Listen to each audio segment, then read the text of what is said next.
My name is Papachristou Nikolitsa, and today I'm going to talk to you about the temperature effects upon the Multicore Optical Fibre Curvature sensor.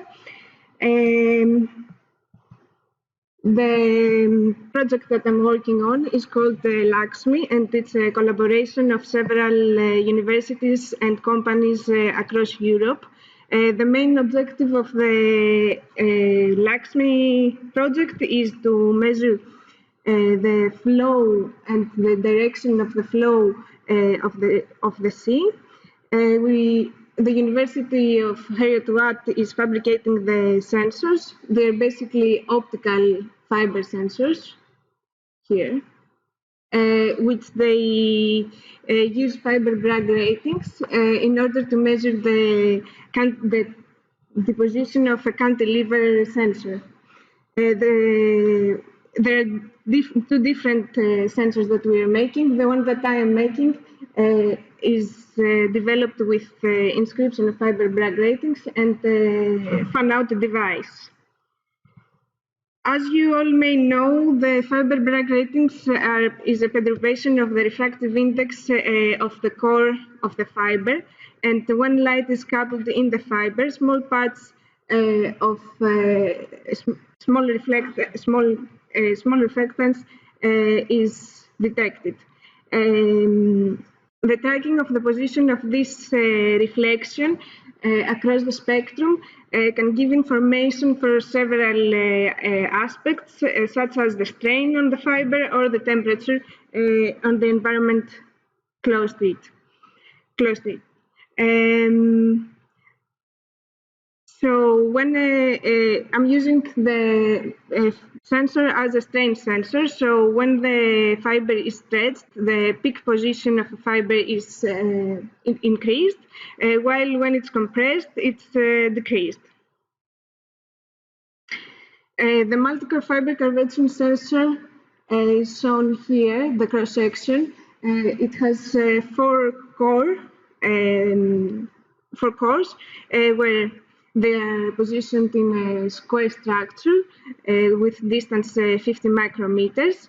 And for the fabrication of the sensor, I have to do three basic steps. The first is splicing a small section of fiber onto a fan-out device. The fan-out device is basically silica glass where wavelength, waveguides are inscribed on it with femtosecond laser, and it couples light from the multicore fiber, from one core of the multicore fiber, to one single mount fiber. This way I can interrogate each core individually. The inscription of the second step is the inscription of the Fibre Bragg gratings on the section of the fiber. This is achieved with the phase mask technique. We have managed to inscribe simultaneously on all four cores gratings. And the third step is to introduce a fixed point across the multicore fiber in order to create a cantilever where can be deflected on the top and measure the position of the fiber. For the calibration of the multicore fiber curvature sensor, it is needed to deflect it in two orthogonal directions. In every case, the two cores are getting stretched and the other two are getting compressed.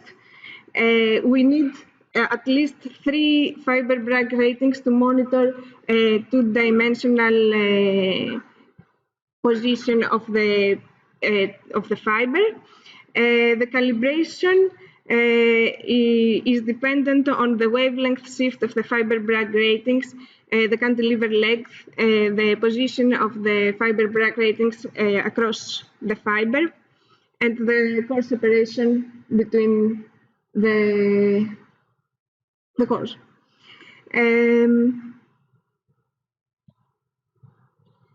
So we are expecting,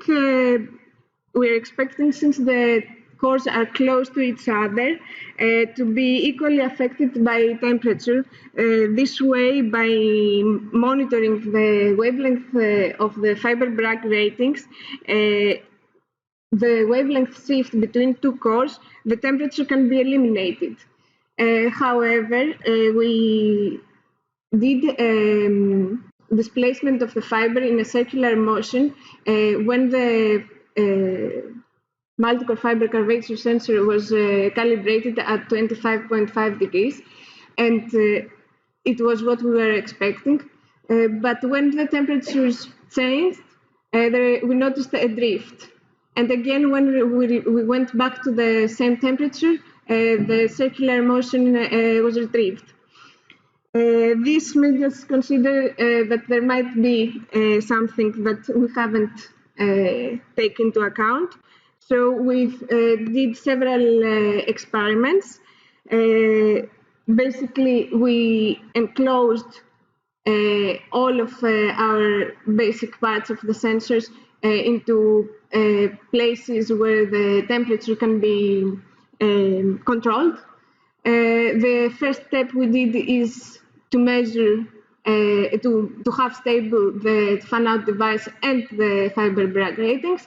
The second case, we were changing the Fibre Bragg gratings. And in the third case, we changed the temperature of the fan-out device and left stable the Fibre Bragg gratings. In the first case, we saw what we were expecting, that the Fibre Bragg gratings are not getting affected by the temperature, and the wavelength shift was as well not affected by the temperature. In the second case, again, we saw what we were expecting, that the gratings, the individual gratings were affected by the temperature, but when we were going for the wavelength shift, we had a stable wavelength shift. For the third case, where the fan-out device was, the temperature of the fan-out device was varied, we saw that the wavelength shift was changing according to the fan-out device. That was our initial indication that the Fibre Bragg gratings, the wavelength shift between the Fibre Bragg gratings cannot be affected by the temperature. However, the fan-out is the one who is affected. Thus, for that reason, we took out the Fibre Bragg gratings, and we took the reflectance spectrum only of the system without the sensor. What we noticed is that there were 3 superimposed sinusoidal patterns on the reflectance spectra of the fan-out, of the whole, basically of the whole system. In order to see which spectra comes from where, we bended the fiber in the system in several positions. Initially, after the single mode fiber, and no reflectance was measured. This is what we were expecting. After the fan-out device, we had this spectrum, which was this one and this sinusoidal pattern, and this one was eliminated. And after the splice, again, these 2 sinusoidal patterns remained. This pattern is not shown in this spectra, and for that reason we are expecting not to be because of the fan-out device, but because of higher mode interference. However, the other 2 are coming from the device. We used the Fabry-Perot cavity equations in order to calculate the cavities of these 2 sinusoidal patterns, and For all cores, we saw the same patterns, and the average was for the first one 0.04 millimeter, while for the second one was 14.46. Finally, we collected the reflectance spectra for different temperatures of the fan-out device and saw that they were varying when the temperature was varying, and when it was stable, they remained stable. We did also a low coherence interferometry experiment, where we were able to measure two reflectance peaks in the system that we had without the gratings. The distance between these two peaks was calculated 14.6 millimeter, which agrees with the reflectance spectra from the Fabrication cavity. So we have managed to demonstrate the temperature sensitivity of the system. We know that the effect can be eliminated for the Fibre Bragg ratings by taking the wavelength shift between them. However, the cavities that are created in the fan-out device cannot be eliminated. And the way that we can eliminate this issue is by changing the way that we are interrogating the Fibre Bragg ratings. Thank you for your time.